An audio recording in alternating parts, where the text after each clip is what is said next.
बिस्मिल्लाहिर्रहमानिर्रहीम। जनाब, JCPOA plus क्या एग्रीमेंट हो सकता है या नहीं हो सकता? कुछ अर्सा पहले भी मैंने इसका जिक्र किया था और मैंने कहा था कि देयर इज़ अ पॉसिबिलिटी कि ईरान और अमेरिका के दरमियान जो एग्रीमेंट हुआ था, ट्रंप का जो प्रीवियस टेन्योर था उसमें अंडू कर दिया गया था। उसमें रीज़न ये बनाया गया था कि लॉन्ग रेंज मिसाइल्स जो हैं या मिसाइल सिस्टम जो है ईरान का, वो एक रीज़न बना के उसको अंडू कर दिया गया था और आज भी ये इशू है। क्या ईरान कॉम्प्रोमाइज़ करेगा इस मुज़ाकरात में जो अमेरिका के साथ जारी हैं? और अगर उसमें जनाब कोई लचक पैदा करता है ईरान, तो उसकी क्या रीज़न्स हो सकते हैं? इज़ ईरान बाइंग टाइम या कोई और रीज़न हो सकते हैं? और इसमें अगर देखा जाए तो JCPOA प्लस एग्रीमेंट अगर हो जाए, जैसे मैं बार बार जिसका जिक्र कर रहा हूँ, तो मेरे ख्याल में नथिंग लाइक इट। क्योंकि कहा यह जा रहा है कि जनाब इनरिचमेंट जो है ईरान जो है तकरीबन 60% कर चुका हुआ है। इसके साथ साथ ये भी समझना बहुत ज़रूरी है कि जनाब जिस तरीके से इन्फिल्ट्रेशन हुई हुई है ईरान के सिस्टम में, उसको कैसे अनडू किया जा सकता है या ख़त्म किया जा सकता है। किसी हद तक उन्होंने कोशिश तो की है, लेकिन अगर ये कहा जाए कि 100% वहाँ से जनाब उनकी पेनिट्रेशन जो है इंटेलिजेंस एजेंसीज की ईरान के सिस्टम से अंदर ख़त्म हो चुकी है, ये गलत होगा। मैं बात करना चाहूँगा जनाब, आज मेरे साथ मौजूद होंगे जनाब एम्बेसडर डॉक्टर मेजर जनरल रज़ा मोहम्मद साहब, फॉर्मर प्रेसिडेंट हैं इपरी के। एम्बेसडर नगमाना हाशमी साहिबा चाइना में भी एम्बेसडर रह चुकी हैं। और ब्रिगेडियर राशिद वली साहब जो के डायरेक्टर हैं इपरी में। आप सबका बहुत बहुत शुक्रिया, आप तशरीफ़ लाए जी। मेरे ख्याल में यहाँ पे इशू बन जाएगा अगर मैं ख़ातून से शुरू ना करूँ, क्योंकि एक ख़ातून है पूरे पैनल में, और अगर मैं उनको यहाँ पे अगर गड़बड़ कर गया तो कल को कोई ना कोई जनाब मेरे पे ऐसी स्टेटमेंट आ सकती है जनाब एम्बेसडर साहिबा की तरफ से जो कि मैं बर्दाश्त नहीं कर सकूँगा। तो जेंडर बैलेंस रखें ना आप। जी हाँ, मैं वही कह रहा हूँ, मैं इसीलिए कह रहा हूँ मेरे लिए आप जनरल साहब से शुरू कीजिए। मैं जनरल साहब से शुरू करना चाह रहा था, लेकिन मैं आपके डर से मैं बिल्कुल आपकी तरफ आया, मैं आप जनरल खौफजदा। रजा से शुरू कीजिए। चले, आप कहती हैं तो मैं कर लेता हूँ, लेकिन जनरल साहब मैं कर लवा ताड़े को शुरू, या बीबी किधरे साढ़े नाल नाराज ना हो जाए। नहीं नहीं, बिल्कुल आप एम्बेसडर नगमाना से शुरू हाँ करें। Xi presidents. आप चलो, बड़ी मेहरबानी सर। बस अब ठीक है, आप जी नगमाना आप ठीक। बीबी अब ठीक है, चलो। अच्छा डॉक्टर साहब, अब एम्बेसडर साहबा मुझे एक बात बताइए। आप चाइना में भी एम्बेसडर रह चुकी हैं, ठीक है? अब चाइनीज़ पल्स को आप बेहतर तरीके से जानती हैं। एक इशू है, और वो इशू ये है कि ठीक है, यहाँ से हमें थोड़ी बहुत इन्फॉर्मेशन जो बिट्स एंड पीसेस में मिलती है, वो ये है कि चाइना जो है और रशिया जो है वो ईरान के साथ खड़ा होगा, ठीक है? अब मुझे समझना ये है कि रशिया जो है वो तो ऑलरेडी जनाब एक जगह पे इंगेज है, एंड दैट इज़ यूक्रेन में। और अगर चाइना को देखा जाए और उसकी हिस्ट्री देखी जाए, तो चाइना जो है कभी भी खुल के किसी के साथ नहीं खड़ा हुआ।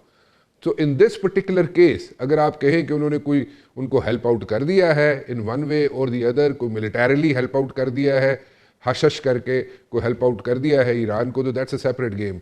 लेकिन देन अगेन, क्या वाकई ही ईरान के साथ चाइना और रशिया दोनों खड़े होंगे? Just keep in mind one thing, cold war era को ज़रा जहन में रखिएगा, क्योंकि कोल्ड वॉर इरा का एग्जाम्पल और स्टडी केस रशियंस के पास ज़रूर है, और वो ये इस चीज़ को समझते हैं कि अगर वो एक से ज़्यादा जगह पे इंगेज हुए, यानी कि एक से ज़्यादा कंट्री में इंगेज हुए, तो वो कोल्ड वॉर इरा उनके सामने है, वो ब्लीड करते हैं, इकोनॉमिकली ब्लीड करते हैं, and that leads to disintegration of Soviet Union. ये हमारे सामने है।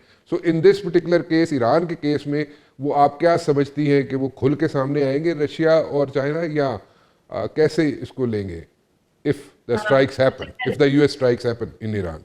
सबसे पहले तो आपका बहुत शुक्रिया कि आपने अपने प्रोग्राम में मदऊ किया, और दूसरा शुक्रिया इस बात का कि आपने एक बहुत अहम सवाल प्रोग्राम की शुरू ही में कर दिया। देखें, थोड़ा सा हमें हिस्ट्री पे नज़र रखनी चाहिए। तो इस वक्त जो चाइना कितने दहाइयों से, अब देखें, वो अपनी डेवलपमेंट में मसरूफ है और सर डाल के उसने बहुत मेहनत की है to come to this stage.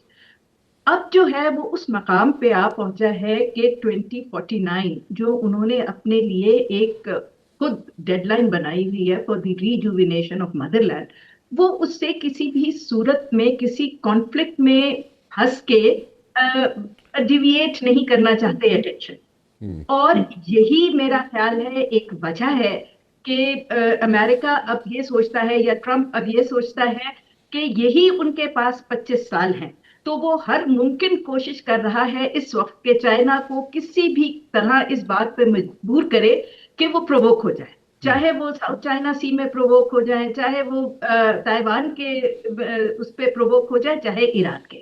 लेकिन चाइना इस वक्त मिलिटरली वॉर नहीं चाहता। उसने पहले भी अपनी हिस्ट्री में कभी एग्रेशन नहीं किया, डिफेंस किया है।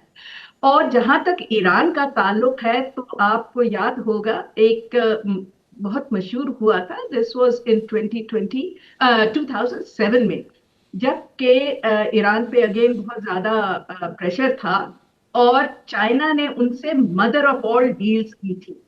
$400 बिलियन का उन्होंने ऑयल का से किया था मुआहदा, जिसको कहते हैं मदर ऑफ ऑल डील। और इस वक्त जो चाइना है वो पुराना चाइना तो है नहीं, ना ही ये कोल्ड वॉर का एरा है, और रशिया भी अब अकेला नहीं है। देखिए, कोल्ड वॉर के जमाने में रशिया और चाइना की आपस में उस तरह की दोस्ती नहीं थी और रिप्रोचमा नहीं था जब से उनका स्प्लिट हुआ था 2053 में। तो उसके बाद अब ये पिछले 3 साल पहले चाइना और रशिया ने all weather strategic cooperative partnership की है for all times to come. तो अब ये दोनों एक दूसरे को सपोर्ट कर रहे हैं और दोनों मिलके डेफिनेटली ईरान को सपोर्ट करेंगे, चाहे वो मुझे नहीं लगता कि वो मिलिटरली इन्वॉल्व होंगे। अगर इन केस के आउटराइट वॉर हो जाती है, जिसका भी डिस्कस कर सकते हैं कि हो सकती है या नहीं हो सकती, या लिमिटेड स्ट्राइक्स होंगे, लेकिन इस वक्त दुनिया के पास और बहुत सारे टूल्स हैं टू सपोर्ट योर फ्रेंड्स, क्योंकि चाइना एलाइज तो बनाता नहीं है, पार्टनर्स एंड फ्रेंड्स की बात करता है। तो I think there are many other ways of helping them. और ऑलरेडी ये कोई ढकी छुपी बात तो नहीं है, ऑलरेडी चीन उनको काफी सपोर्ट करता है, चाहे वो कम्युनिकेशन इंफॉर्मेशन में हो, चाहे वो रेडार्स की सूरत में हो या और टेक्नोलॉजी की सूरत में हो। तो वॉर इज चेंजिंग, तो बूट्स ऑन द ग्राउंड भेजने वाले जमाने तो अब चले गए हैं। और मेरा तो ये भी ख्याल है कि वो मिसाइल भी बरसाने का अब टाइम जो है वो शायद थोड़ा सा आगे निकल गया for countries like China who have far more advance technologies to help their partners. और दूसरा, आपने वो बीच में एक छोटी सी बात कही कि खुल के चाइना किसी के साथ भी खड़ा नहीं हुआ, तो इसमें मैं थोड़ी सी करेक्शन करना चाहूंगी कि as far as Pakistan is concern, China हमेशा खुल के पाकिस्तान के साथ खड़ा है। दैट्स द ओनली कंट्री जिसके साथ चाइना हमेशा खुल के खड़ा होता है। ये 2025 मई का जो हमारा इंडिया के साथ कॉन्फ्लिक्ट हुआ, तो आपने देखा कि चाइना ने हमें फुली सपोर्ट किया। तो आई थिंक ये थोड़ा सा कहना गलत है कि चाइना किसी के साथ भी नहीं करता, लेकिन ये बिल्कुल दुरुस्त आपने कहा कि वो, मेरा भी नहीं ख्याल कि इस वक्त वो किसी वॉर में खुद with forces and with equipment कूदने की उसकी ख्वाहिश है। लेकिन वॉर का फिर पता नहीं होता, अब डिपेंड करता है कि वो होती है या नहीं। ठीक है, बट ठीक है, आप कह रही हैं कि हमारे साथ तो खुल के चाइना खड़ा हुआ, ठीक है, वी अंडरस्टैंड। उसके डायनामिक्स थोड़े से मेरे ख्याल में डिफरेंट हैं, क्योंकि being a student of DSS मुझे जो समझ आती है, यहाँ पे सिचुएशन सिनेरियो पाकिस्तान के साथ खड़ा होना चाइना के लिए बनता था। In that particular case Iran के साथ थोड़ी सी इफ्स एंड बट्स आ जाते हैं। मैंने जैसे पहले अर्ज की कि हश हश करके एक थोड़ी सी सपोर्ट जरूर दी जा सकती है या डिफरेंट तरीके से दी जा सकती है, लेकिन इस तरह काफी स्ट्रॉन्ग सपोर्ट देंगे, लेकिन short of actually sending troops and participating no. जी बिल्कुल ठीक है। जनरल साहब, do you agree with this thing कि जनाब जैसे कह रही है जनाब एम्बेसडर साहिबा कि जनाब खुल के सामने आएगा और आएगा भी तो मतलब पता चलेगा, या जिस तरीके से उसने अपनी सपोर्ट एक्सटेंड की है ईरान को चाइना ने, इसी तरह वो कंटिन्यू करेगा। और इससे ज़रा ऐड कर ले तो इसके अंदर एक चीज़ है साहब कि क्या इज देयर अ पॉसिबिलिटी कि जो लिमिटेड स्ट्राइक्स की बात हो रही है, लिमिटेड स्ट्राइक्स ही होंगी कि या America will go out for like all out war, या ये दो चीज़ें ज़रा आप अपनी ज़रा राय दीजिएगा जनरल साहब। बहुत शुक्रिया जी। सबसे पहले तो राना साहब आपके लिए और आपके व्यूअर्स के लिए, एम्बेसडर नगमाना के लिए, ब्रिगेडियर राशिद के लिए सलाम, और बहुत शुक्रिया आपने मुझे प्रोग्राम में लिया। पहले मैं पता चलूँ कि एम्बेसडर साहिबा जो फरमा रही थी मेरे ख्याल में चाइना फिजिकली कहीं पे भी इन्वॉल्व नहीं होगा जी। चाइना की एक काइंड ऑफ अनरिटन पॉलिसी है, वो वॉर्स को अवॉइड करते हैं, और अभी भी जितनी कोशिश की गई है उनको प्रोवोक करने की मुख्तलिफ जगहों पे, इवन अफगानिस्तान के थ्रू जब उनके चाइनीज़ पे अटैक हुआ था किर्गिस्तान में, और जो साउथ चाइना सी में जो क्वेश्चन होती है या जो प्रेशर डाला जाता है उन पे, तो उन्होंने रिएक्ट नहीं किया। वो मिलिटरीली मेरे ख्याल में कहीं पे भी फिजिकली इन्वॉल्व नहीं होंगे। एवर डिप्लोमेटिक सपोर्ट या जो हार्डवेयर वाली सपोर्ट है उसके ऊपर वन कैन से कि जी पॉसिबल होगा। अभी आते हैं ईरान के ऊपर क्या पॉसिबिलिटीज हैं और क्या होगा। सबसे पहली बात तो हमें ये देखना चाहिए कि जो अमेरिकन ऑब्जेक्टिव्स हैं वो क्या हैं इस वक्त। जो क्वेश्चन उन्होंने और मिलिटरीली जो उनके इर्द गिर्द बैरी बेड़े बिठाया हुआ है एक, और दूसरा बैरी बेड़ा आ रहा है, तो वो कहते हैं तो उनका पर्पस क्या होगा। आई थिंक सबसे इम्पोर्टेंट चीज़ अमेरिका के लिए इस वक्त है वो इसराइल है, और जो उनकी पॉलिसी है जो ईरान के अगेंस्ट है और जो मशरिक वस्ता में है, उसका एक ही पर्पस है कि जो इसराइल है वो इस खित्ते की अनकंटेस्टेड पावर बन जाए और यहाँ पे उनकी मुखालफत कोई ना हो, number one. Number to, Iran के ऊपर जो अटैक है या जो भी मिलिटीज़ हैं, सबसे पहले बात यह कि मैं इसको ग्रेजुएटेड एस्केलेशन की तरफ जाता देखता हूँ कि अगर ज़रूरत पड़ी कि ये जो काम चल रहा है अभी, उन्होंने जो मुल्क में अनरेस्ट क्रिएट की हुई है थ्रू इकोनॉमिक स्टेट क्राफ्ट, उनके मुल्क में जो महंगाई है कि $1 लाखों तो मान के बराबर हो गया है, लोग जो है वो परेशान हैं, महंगाई है, भूख है, सारी चीज़ें हैं, वो इसी को यूज़ करते रहेंगे, इसको बढ़ाएंगे। अगर इससे काम नहीं चलता तो वो फिर सिलेक्टेड स्ट्राइक्स जैसे उन्होंने पहले की थी उन पे आएंगे। इनका नेवल ब्लॉकेड हो सकता है कि जी नेवी इनके साहिल के गिर्द खड़ी हो जाए। ऑब्जेक्टिव में सबसे पहला ऑब्जेक्टिव मेरा ख्याल है उनका होगा कि जो ईरान है वो हमास को, हिजबुल्लाह को और बाकी ऐसी ऑर्गेनाइजेशन को सपोर्ट ना करे, नंबर वन।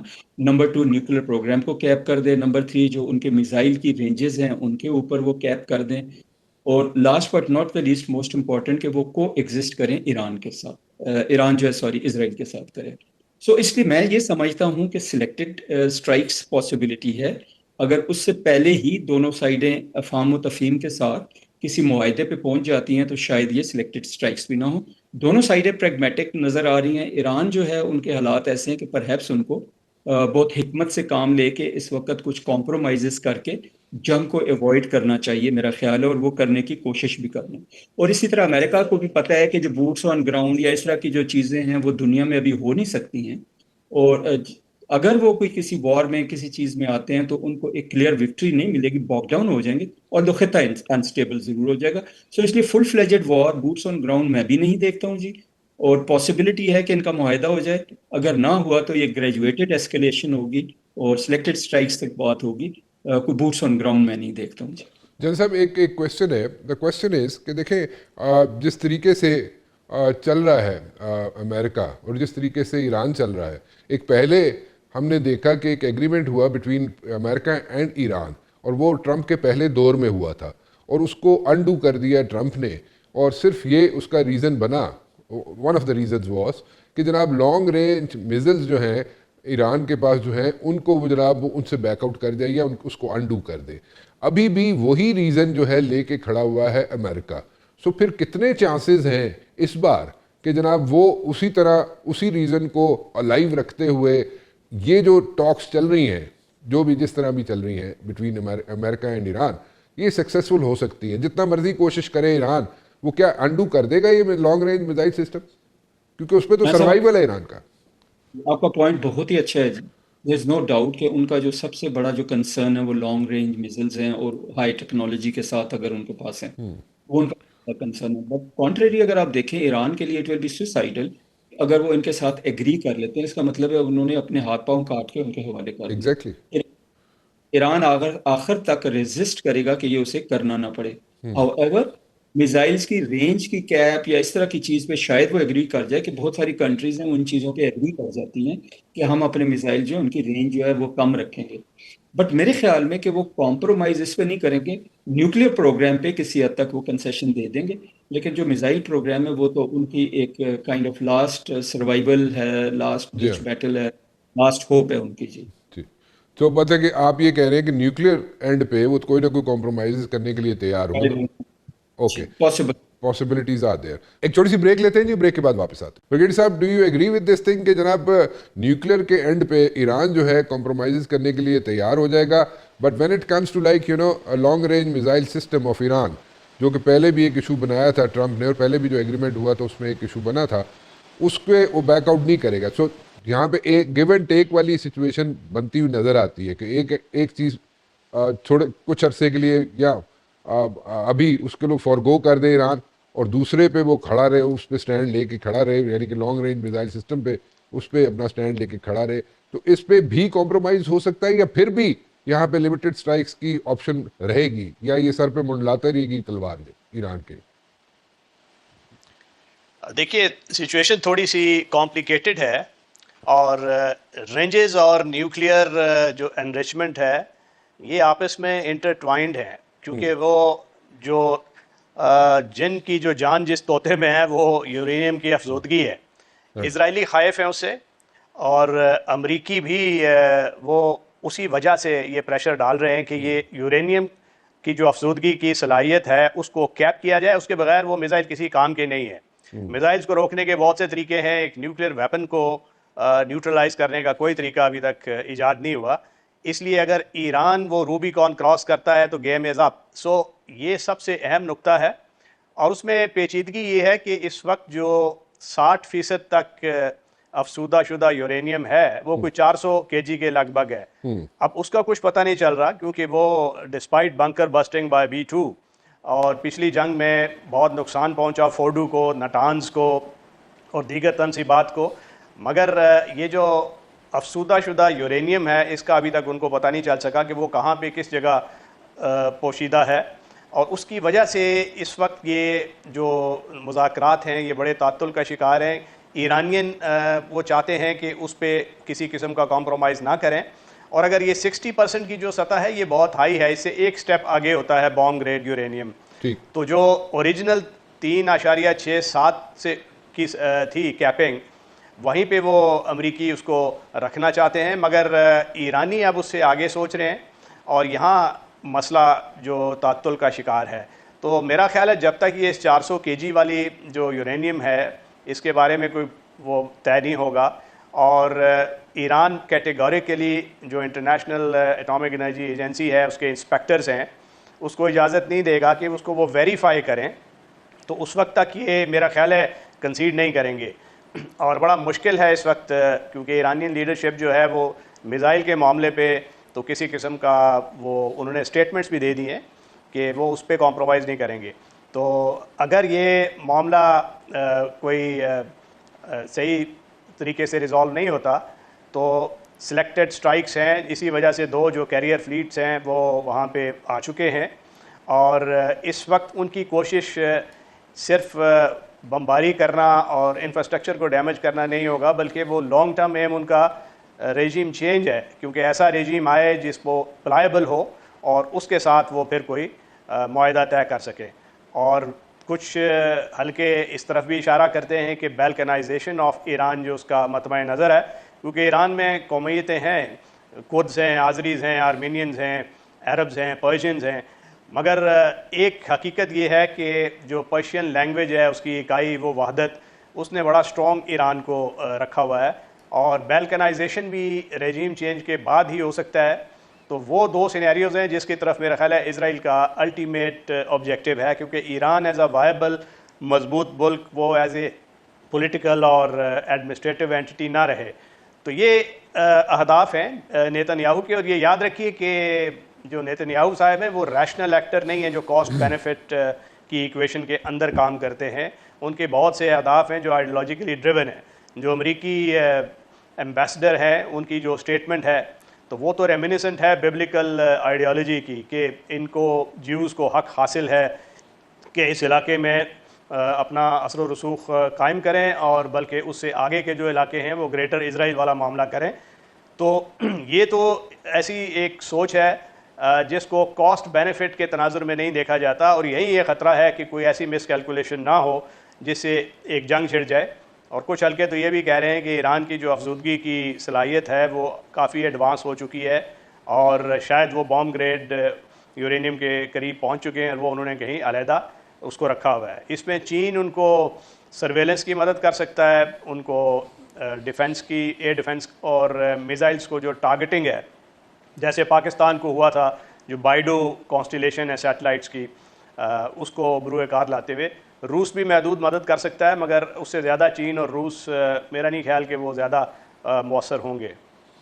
ब्रिगेडियर साहब एक चीज़ ज़रा समझाइएगा, हमें एजुकेट कीजिएगा कि देखें एक अगर रिसेंट पास्ट में अगर हम देखें तो अमेरिका जो है स्ट्राइक्स करता है ईरान पे और उस ज़ीरो इन करके स्ट्राइक्स हो रही होती है कि जनाब न्यूक्लियर इनरिचमेंट जहाँ पे हुई है या जहाँ पे भी उनकी जहाँ पे वो समझते थे कि वहाँ पे एक उनको एक थ्रेट है न्यूक्लियर की, वहाँ पे वो स्ट्राइक्स करते हैं। वहाँ पे नंबर वन पूछना ये है आपसे कि वो स्ट्राइक्स किस हद तक कामयाब हुई, वन। सेकेंडली, जो अभी तक आप कह रहे हैं कि उनको as such they are unable to figure out कि कहाँ पे कितनी न्यूक्लियर पड़ा हुआ है, और आप कह रहे हैं 60% के करीब पहुँच चुके हैं ईरान वाले, and they are like close to like going for a nuclear explosion, ऐसे ही कह सकते हैं शायद। तो मेरे ख्याल में अगर ये सूरत हाल है तो इन्फिल्ट्रेशन जो है ईरान के अंदर जो है वो तो हो चुकी है समथिंग लाइक 80 to 85%, और हर जगह पे इन्फिल्ट्रेशन हो चुकी है। जो इंटेलिजेंस आउटफिट्स हैं, जो हॉस्टाइल इंटेलिजेंस आउटफिट्स ईरान की नज़र में हैं, वो तो ऐसे इन्फिल्टर कर चुकी है वहाँ पे कि जहाँ पे हमास के लीडर तक को अगर उन्होंने स्ट्राइक करना हो, हिट करना हो, तो बड़ी प्रिसाइज हिट करते हैं। सो उनके पास इंटेल बहुत अच्छी है। सो मैं ये जानना चाहता हूँ कि वो अगर न्यूक्लियर अगर है भी ईरान के पास, जैसे आप कह रहे हैं कि वो फिगर आउट नहीं कर सक रहे, तो ऐसी कौन सी जगह है कि जहाँ पे इन्फिल्ट्रेशन भी इतनी हुई हो और इतनी जनाब सब कुछ हुआ हो ईरान के अंदर, फोर्ट्स के अंदर पॉलिटिकल इन्फिल्ट्रेशन, मासेस के अंदर इन्फिल्ट्रेशन, उनके हर इदारे में इन्फिल्ट्रेशन हुई हो, और फिर भी फिगर आउट नहीं कर सक रहे हो कि कहाँ पे है उनका जनाब न्यूक्लियर एसेट्स कहाँ पे पड़े हुए, ये कैसे हो सकता है? ज़रा थोड़ा सा एजुकेट करेंगे। इस तरीके से है कि उनकी बहुत सी ज़ाहिर है अफ़गान एलिमेंट्स थे वहाँ पे, उनकी मदद से फिर एक पूरा जाल था जो मोसाद ने उधर फैलाया हुआ था जी। मगर इसके बाद उन्होंने सिद्देबाब भी किए हैं, काफ़ी उन्होंने उसको परचेज़ किए हैं, और अब वो नेटवर्क शायद इस वक्त इतना मौसर ना हो, मगर वो ज़ाहिर है वो नेटवर्क अभी भी किसी न किसी सूरत में मौजूद होगा। अब वो पोशीदा कहाँ है यूरेनियम, क्योंकि बहुत सी ऐसी साइट्स हैं ईरान में जो कि अंडरग्राउंड हैं। ईरान की जोग्राफ़ी बहुत स्प्रेड आउट है, और इसमें वो बहुत सी ऐसी अंडरग्राउंड उन्होंने कैबन्स बनाई हुई हैं जहाँ पे वो उसको छुपा सकते हैं। इस वजह से जब ये नटान्स में बॉम्ब डैमेज असेसमेंट अमेरिकन ने किया तो उन्होंने यूरेनियम या ताबकारी उसका कोई वो नहीं किया। इवन कि वो जो मॉनिटरिंग था सैटेलाइट से IAEA का और अमेरिकन का अपना, तो उसने भी ये बताया कि वहाँ पे जो ताबकारी की वो शरह इतने बड़े यूरेनियम के ज़ख़ीरे को हिट करने से होती है वो नहीं है। सेंट्रीफ्यूजेस को और उन तक तो वो पहुँचे क्योंकि वो बंकर बस्टिंग की कैपेसिटी काफ़ी ज़्यादा थी उस मिसाइल की, तो उसने उसके इंफ्रास्ट्रक्चर को तबाह किया। मगर ये इस वक्त यूरेनियम बार तौर वो जो 400 kg का उनका ख़तरा है, 60% तक जो अफसूदा हो चुकी थी, वो उस वक्त इस वक्त उसका कुछ मालूम नहीं है। और यही ख़तरा है इसराइल को कि इससे आगे एक स्मॉल स्टेप होता है। और इसराइल का जो तरीक़ाकार है वो तो ये रहा है कि 2009-10 में आपको मालूम है कि वो वायरस उन्होंने एक फ्लैश ड्राइव थी, वो एक कंप्यूटर जो लैपटॉप के साथ लगाया, स्टुक्सनेट वायरस को डाला, और वो जो सेंट्रीफ्यूजेस थे वो उनके वो घूमते घूमते वो टूटना शुरू हो गए। तो वो उस तरीके से उन्होंने उसको साबोताज किया। यही वो तरीके हैं जिसको अभी भी वो बरूए-कार लाना चाहेंगे अगर ये उनको ये कंफर्म हो जाए कि दोबारा अफजूदगी के करीब पहुँच गए। मगर चूँकि अभी वो उस डैमेज के बाद वो उस तरीके से उनका जो यूरेनियम का जो एनरिचमेंट का इंफ्रास्ट्रक्चर है, UX5 को जो 6 को जो करते हैं, उस तरीके से वो दोबारा ऑन ग्राउंड सेटअप नहीं हुआ। तो जो वो कर चुके हैं वो बार तौर पे छुपी हुई है, और इसी के लिए इजरायली और अमेरिकी मुस्तरब है। एक कमर्शियल ब्रेक और वापस आते हैं जी। एम्बेसडर साहब आपकी तरफ भी रहता हूँ, जनरल साहब को मैं ज़रा पहले बात कर लूँ उनसे। ये देखें, अगर ये 60% या 400 kg की इनरिचमेंट अगर ईरान कर चुका हुआ है यूरेनियम की, तो ये कितनी डेप्थ तक जा सकते होंगे या कितनी डेप्थ तक एक्सेस हो सकती होगी जो स्ट्राइक्स हैं जो अगर अमेरिकन करते हैं या फॉर दैट मैटर इसराइलीज करते हैं। सो वो अगर स्ट्राइक्स करते भी हैं तो उनके जो भी वहाँ पे बॉम्ब्स हैं या जो भी वहाँ पे मिसाइल्स हैं, जो वो पेनिट्रेट कितनी डेप्थ तक हो सकते हैं ज़मीन के अंदर, अगर उस ज़मीन तक मतलब कितने दूर तक जाके वो हो सकते हैं। जैसे ब्रिगेडियर साहब कह रहे हैं कि सेंट्रीफ्यूजेस को उन्होंने डैमेज किया, सेंट्रीफ्यूजेस का स्ट्रक्चर जो है डैमेज किया ईरान का, बट वहाँ पे जो इनरिचमेंट का जहाँ पे हो रही थी वो डैमेज नहीं कर पाए। तो क्या ऐसा तो नहीं है कि कोई मतलब कि 35 डिग्रीज पे गाड़ी चल रही हो और 80 से 100 किलोमीटर की रफ्तार से गाड़ी चल रही हो, और जनाब वो नीचे डेप्थ में जा रही है जा रही है जा रही है ज़ेर ज़मीन ईरान के अंदर, और वहाँ पे जाके कहीं इनरिचमेंट पड़ा हो या कुछ और है जन साहब? जी बहुत शुक्रिया। सबसे पहली बात ये है जी कि जो इनरिचमेंट का प्रोसेस होता है, जब आप एक दफ़ा सीख लिया, बना लिया सेंट्रीफ्यूज सिस्टम्स को, जो अभी डैमेज भी काफ़ी हो गए हैं, तो आप उसको दोबारा से रिवाइव भी कर सकते हैं। एक स्किल है जो आपने सीख ली, एक कैपेबिलिटी है जो आपने हासिल कर ली। और जो इनरिचमेंट है ये ग्रेजुअल प्रोसेस होता है, जैसे अभी 60 पे वो पहुंचे हुए हैं, इसको आगे ले जाएंगे, नीचे से शुरू कर। ठीक। जो यूरेनियम मेरे ख्याल में हुआ ये था कि जब उनको ये असेस कर लिया उन्होंने कि उनकी फैसिलिटीज को स्ट्राइक होना है, तो मुझे लगता है कि उन्होंने वहां से मूव किया होगा। और अगर आपको याद हो तो उस जमाने में ये कहा भी गया था कि कुछ गाड़ियां वहां से मूव करके सैटेलाइट से देखी भी थी। ये है जी कि ये जरूरी नहीं कि जो स्टॉक पाइल्स हैं 400 केजी का यूरेनियम है जो 60% तक अफजूदा है किसी एक जगह पड़ा हो, ऑब्वियसली। बहुत सारी स्प्रेड करके भी पड़ा हो सकता है। और जैसे अभी ब्रिगेडियर राशिद वली भी कह रहे थे कि ईरान एक ऐसी जगह है जहाँ पे बहुत वास्ट एरियाज हैं। और अगर आप देखें तो 4-5 दिन पहले कुछ रिपोर्ट्स भी आई थी कि मुख्तलिफ जगहों पे रिपेयर मेंटेनेंस और इस तरह की चीज़ें देखी गई हैं, और बहुत सारी जो है उनके मुंह बंद किए गए हैं। तो ये स्प्रेड ओवर है, इस तक पहुंचना जो है वो गहराई पे मुनसर नहीं, इस तक पहुंचना जो है इंटेलिजेंस पे मुनसर है कि वो है कहाँ पे, और फिर उसमें क्या क्या पॉसिबिलिटीज हैं उसको स्ट्राइक करने की। नेक्स्ट जो अभी हम बात करते हैं कि जी आगे क्या पॉसिबिलिटी है कॉम्प्रोमाइज की एंड ऑल दैट। अगर वो JCPOA है जो मुआहदा जिसका आपने शुरू में फरमाया था, जी हाँ। अगर वो रिवाइव हो जाता है तो उसके अंदर जो क्लॉजेज हैं वो ऐसी हैं कि उसके साथ ईरान शायद दोबारा एग्री कर जाएगा। मेरे जहन में जो बात थी कि वो किसी हद तक न्यूक्लियर पे कॉम्प्रोमाइज कर सकते हैं, it is just buying of time. वो उन्होंने टाइम बाय करना है। अभी एक्चुअली उनसे गड़बड़ क्या हुई है मेरे ख्याल में, आज 6 महीने साल पहले जब उनकी कैपेबिलिटी थी, अगर वो एक दफा धमाका कर देते, एक्सपेरिमेंट को कर देते, तो वो डिक्लेयर हो चुके होते अभी तक न्यूक्लियर। वो टाइम दे हैव लॉस्ट। और अभी ये है कि उनके पास और कोई तरीका नहीं है।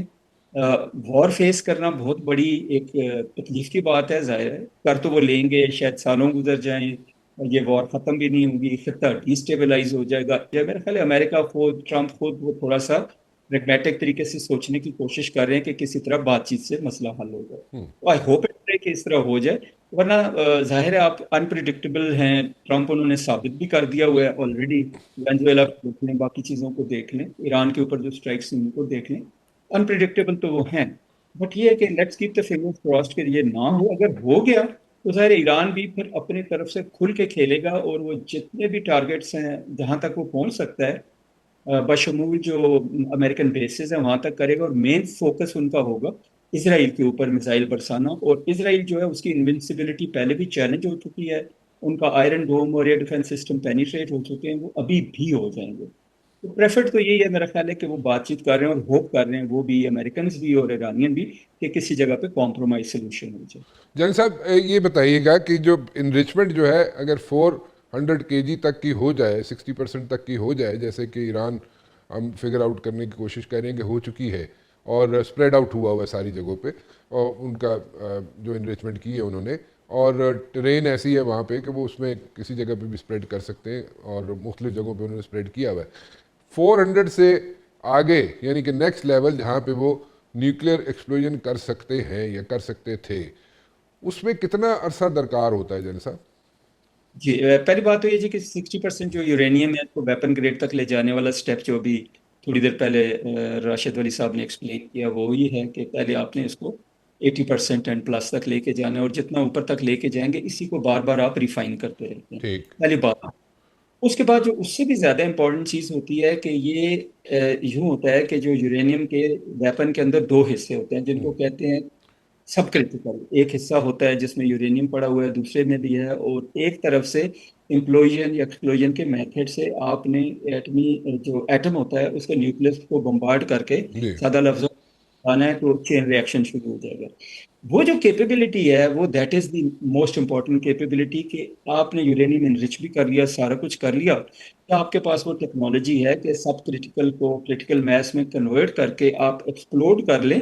और उससे भी ज़्यादा इंपॉर्टेंट चीज़ है कि उसको किसी जगह पे पहुंचाना, डिलीवरी सिस्टम्स जो होते हैं, ये सारी चीज़ें, उनके साथ जो गाइडेंस सिस्टम है वो तो ये एक लंबा सफर होता है। अभी आई एम नॉट श्योर कि उन्होंने कितना किया हुआ है, क्योंकि उमूमन जो न्यूक्लियर का वेपन्स का सिस्टम होता है इकट्ठा तो होता नहीं, मुख्तलिफ जगहों पे आपने स्प्रेड या करके चीजें फिर उनको जोड़ते हैं। But having said this, 60% uranium मफजूदगी एक बहुत बड़ी कैपेबिलिटी है जिसको वो आगे बढ़ा सकते हैं। बाकी इसका कोई पता नहीं है कि उनके पास कैपेबिलिटी है कि नहीं इसको एक न्यूक्लियर बॉम्ब में कन्वर्ट करने की। ये कोई बंदा कह नहीं सकता। अगर उनके पास ऑलरेडी मुख्तलिफ जगहों पे चीजें पड़ी हैं फिर तो ये हफ्तों महीनों में भी हो सकता है। अच्छा, अगर वो मे टेक टाइम, इट ठीक मे टेक टाइम, डिपेंड्स कि उनकी कैपेबिलिटी क्या है, उसका नॉलेज मुझे नहीं है। ठीक ठीक है, ठीक है। एम्बेसडर साहबा, JCPO plus, I am talking about plus, JCPO तो पहले हुआ था, लेकिन JCPO प्लस अगर की तरफ जाए ईरान, तो उसकी पॉसिबिलिटीज़ है कि जैसे हम बात कर रहे हैं यहाँ पे एक कंसेंसस आया है कि maybe to by time Iran can like compromise on certain things, और उसमें कॉम्प्रोमाइज़ करके JCPO प्लस एग्रीमेंट हो जाए, और कल को वो अगर वायलेट होता है तो फिर क्या सिचुएशन होगी, और JCPO प्लस के कितने चांसेस हैं?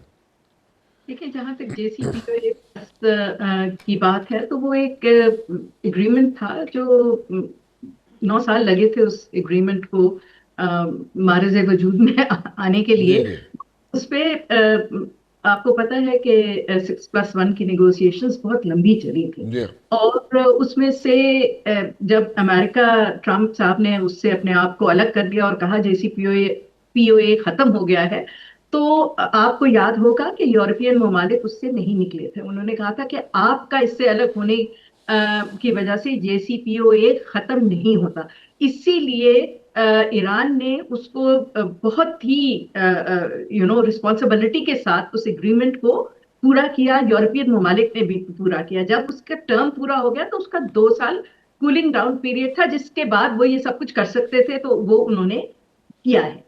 अब JCPOA प्लस करने के लिए या कोई नया एग्रीमेंट करने के लिए उसके नेचुरली टर्म्स एंड कंडीशंस देखनी पड़ेंगी कि क्या होंगी, क्या होता है। लेकिन हमें ये बात कभी भी नहीं भूलनी चाहिए कि ईरान ने रिपीटेडली ये कहा है और हर लेवल पे कहा है कि जी हम न्यूक्लियर बॉम्ब बनाने में इंटरेस्टेड ही नहीं। क्योंकि आपको याद होगा इमाम खुमैनी ने ये कहा था कि जी आप ईरान बॉम्ब नहीं बनाएगा, क्योंकि उन्होंने उस जो, if I am not wrong, जो मुझे याद पड़ता है, उन्होंने कहा था कि कोई वेपन जो इस तरह मैस किलिंग करता है वो इज नॉट परमिसिबल इन इस्लाम, ठीक तो ये आप बिल्कुल नहीं बनाएंगे। ठीक तो वो तो उनको एक क्लियर इंस्ट्रक्शंस उन्होंने दी हुई है। और कई दफा उन्होंने ये कहा है कि जी हम आपसे नेगोशिएशंस करते हैं, हम आपको कह रहे हैं न्यूक्लियर कैपेबिलिटी होना ये हमारा कानूनी हक है। ठीक हम उसको पीसफुल पर्पसेस के लिए यूज करें, एनर्जी के लिए यूज करें, एग्रीकल्चर के लिए यूज करें, मेडिकल के लिए यूज करें, लेकिन हम बम नहीं बनाएंगे। लेकिन आप मिसाइल्स पे, हम तो आज भी उनका आप अखबार में देखें तो बहुत स्ट्रॉन्ग बयान आया है उनके मिनिस्टर का कि जी हम बिल्कुल किसी हालत में नेगोशिएशंस में मिसाइल्स को टेबल पे नहीं रखेंगे। ठीक तो अब नेगोशिएशन स्टार्ट होती हैं तो ये जो ठीक सामने नजर आएंगी उससे ज्यादा बैक चैनल से होंगी। नेचुरली उसमें बाकी ममालिक भी दोनों पार्टीज को एडवाइस भी कर रहे होंगे, ठीक अर्ज भी कर रहे होंगे कि किसी किस्म का एग्रीमेंट हो जाए। जी लेकिन ये सारा डिपेंड करता है कि क्योंकि मेरा तो ये ख्याल है कि ईरान इस तरह के धमकियों में आने वाला मुल्क नहीं है, ठीक सिविलाइजेशन एक स्टेट है। तो अगर ये लिमिटेड स्ट्राइक्स हो जाती हैं तो फिर हमें ये देखना होगा कि लिमिटेड स्ट्राइक्स तो ट्रम्प साहब अपनी मर्जी से करेंगे, लेकिन क्या वो इसको वाइंड अप कर सकेंगे अपनी मर्जी से? आई ठीक डोंट थिंक सो। अच्छा जहां तक रिजीम चेंज का ताल्लुक है, तो रिजीम चेंज अगर वो कर भी लें तो इसका ये मतलब तो नहीं होगा, सिनारियोज हैं जो डिफरेंट आ रहे हैं सामने, कि सपोजिंग वो रिजीम चेंज कर भी लें जी तो बहुत सारे जो एनालिसिस आ रहा है उनका ख्याल ये है कि जी इसका ये मकसद नहीं है कि कोई प्रो अमेरिकन रिजीम आ जाएगी। ठीक ये भी हो सकता है कि वहां मिलिट्री कू हो जाए, और मिलिट्री में be even harder than the political dispensation as far as Israel and America are concerned. This is a new thing you are coming up with doctor ambassador साहिबा। दूसरा ये भी हो सकता है कि देखिए अगर रिजीम चेंज होती है, कू भी नहीं आता और एक केओस हो जाता है वहां पे, जी केओस तो हर एक, ना सिर्फ इस ठीक। खित्ते के लिए, पूरी दुनिया के लिए एक बहुत ही मुसीबत का वो बन जाएगा, बिकॉज आपके फिर नॉन स्टेट एक्टर्स ये वो सब पूरे खित्ते में जी फैल जाए, और हमारे लिए तो बहुत ही खतरनाक है ये सूरत हाल अगर इस तरह हो जाता है। तो आई थिंक इसमें जो रीजनेबल सेंसिबल लोग हैं, जो पहले भी नेगोशिएशंस में जिन्होंने, इसमें यूरोप ही है, और यूरोप अभी भी आपको पता है ईरान के मसले के ऊपर यूरोप का और अमेरिका का बहुत अरसे से, ये आज की बात, डेकेड से उनका पॉइंट ऑफ व्यू डिफरेंट है। जी आपको याद होगा जब बहुत ज्यादा सैंक्शंस भी हुई, तो ये जब आपके फ्रांस ने उनके साथ एरोप्लेन्स की, बोइंग्स की डील की, और बहुत सारे लोगों ने उनके साथ कमर्शियल डील्स की, जब तक ये दोबारा और अमेरिका ने सैंक्शंस नहीं लगा दी। जी तो यूरोप इज वेरी सेंसिटिव जी बिल्कुल about Iran, so is China ठीक एंड द रशियंस। ठीक तो इस मामले में अमेरिका एक साइड पे है, बाकी दुनिया ईरान के मामले में जरा थोड़ी दूसरी साइड पे है। सो बिल्कुल इट्स ठीक नॉट दैट इजी, ठीक बिल्कुल ठीक है द जी, हार्ड नट टू क्रैक। बिल्कुल ठीक है जी, बिल्कुल ठीक है। गॉट योर पॉइंट जी। आप सबका बहुत बहुत शुक्रिया, आप तशरीफ लाए जी। I have to wind up over here, I am running out of time. और जाते जाते एक चीज़ ज़रूर कहना चाहूँगा जनाब, कि अमेरिका और ईरान के दरमियान जो बातचीत का सिलसिला है, अगर वो जारी रहे और उसका कोई आउटकम निकल आए तो नथिंग लाइक इट। अगर नहीं निकलता तो फिर एक सिचुएशन बन सकती है ईरान के लिए भी और इस खित्ते के लिए भी। So let's see what's going to happen. फिलहाल राना मुबशिर को इजाज़त दीजिए, अल्लाह हाफिज़।